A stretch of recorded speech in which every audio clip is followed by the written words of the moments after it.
So in this particular series, we're going to break down ads that have performed well for our brands or even clients that we look at managing either in consulting gigs or as part of the agency. We're going to walk through everything from concepting, why we chose that particular angle or concept, how to break down the structures of the ads, and how you can execute it for yourself. Again, if this is something that you guys enjoy, feel free to comment and share any ads that you'd love to be reviewed, and I can break it down on this channel. Cheers. So this is going to be a new series on breaking down top performing ads and why we think they work. So this is an ad from one of our clients. They are a hair care brand, and one of the tests we've actually been looking to run is seeing how we can hold a lot of the problem statement past the first 3 seconds. So what you'll notice is a lot of brands have the first 3 seconds solely focused around the hook, which is how it is usually introducing the product or introducing the problem, depending on where the customer is on their journey. So a lot of people are problem aware, a lot of people are problem unaware, and you need to figure out where your product fits in that customer funnel. So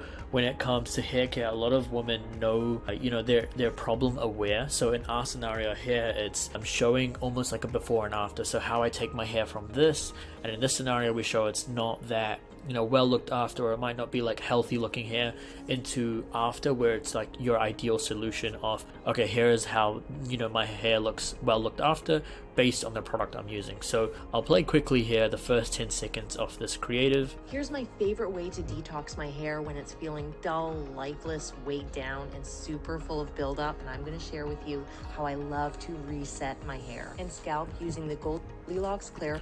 So within the first 10 seconds here, we immediately dive and extend that problem statement. So we're going from 3 seconds to 9 seconds before the product gets introduced. So we talk about here's how my hair looks before and here's how it looks after it, but we hold it for 9 seconds. We don't really keep it for that first 3 seconds. And what we notice is people are staying engaged for the first 9 to 10 seconds because they're curious on what the problem or what the solution more so is to the problem that they are facing.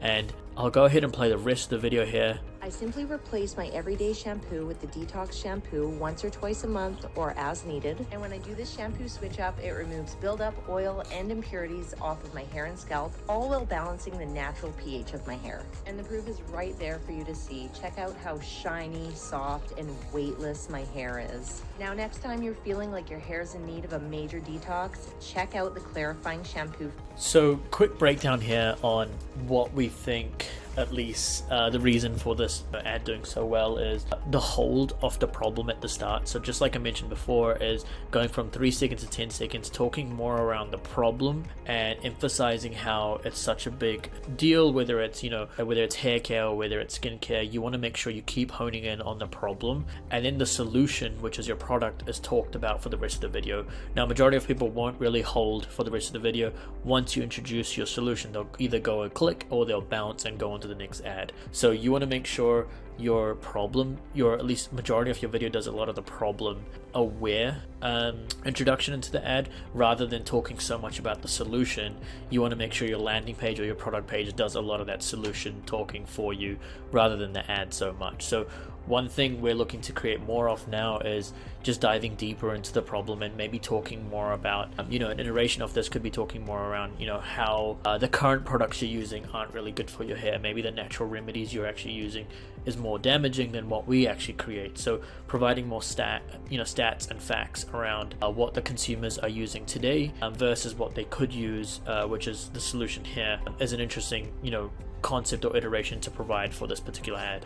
Another thing that works really well here, which I would strongly recommend a lot of people to dive and research into, is if you go on TikTok and just search organically around hair care and skincare, or even product reviews, a lot of people are moving continuously while they're talking or while there's some type of voiceover. If you see some of the top performing videos, a lot of people are doing their makeup and either giving some tips or giving advice, and people really seem to watch a lot of that type of content and get a lot of engagement in it. So this is a similar principle where, while we've got the voiceover in the background, the creator is currently messing around with their hair. She's constantly like pulling it, showing it, and it's something that holds the attention of the customer. And I think it's something that you should definitely look into trying. And then we've got in this it's 8 to 9 seconds as they show the final outcome of what the hair currently looks like. And then the last piece towards this breakdown is the shot selection. So the shot selection is super important when it comes to narrating and also storytelling when it comes to ad creative. So a lot of the creative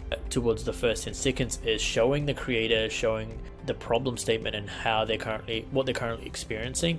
And then when it comes to actually showing how to use the product, they go through almost like a to-do on like how a regular consumer should actually be using the product. So starting shower, going to the shampoo, using the shampoo, and also how many times a month you should actually ideally use the shampoo. So that's something a lot of people don't actually mention, but I think the top 1 to 5% of brands that actually do mention it usually see a lot of success when it comes to this. So the structure I would follow for a lot of ads is going heavy into problem, navigating slowly into how to use the product, or solution, and then how to use the product, and then your call to action or offer, whatever it may be. And the last thing I'll kind of mention here is this concept came solely out of testing static content. So like my previous video, I showcase how to actually test statics, and I think the main insight you take from it is we tested a lot of before and afters, and we started to see major success with it. So we took that concept and figured out, okay, cool, how do we tell that into a video concept, or at least some type of storytelling angle where we're able to leverage our learnings from our statics and turn them into videos. Again, if this type of breakdown was really helpful, feel free to comment below, maybe share your ad, and I would love to break it down and provide any suggestions or feedback.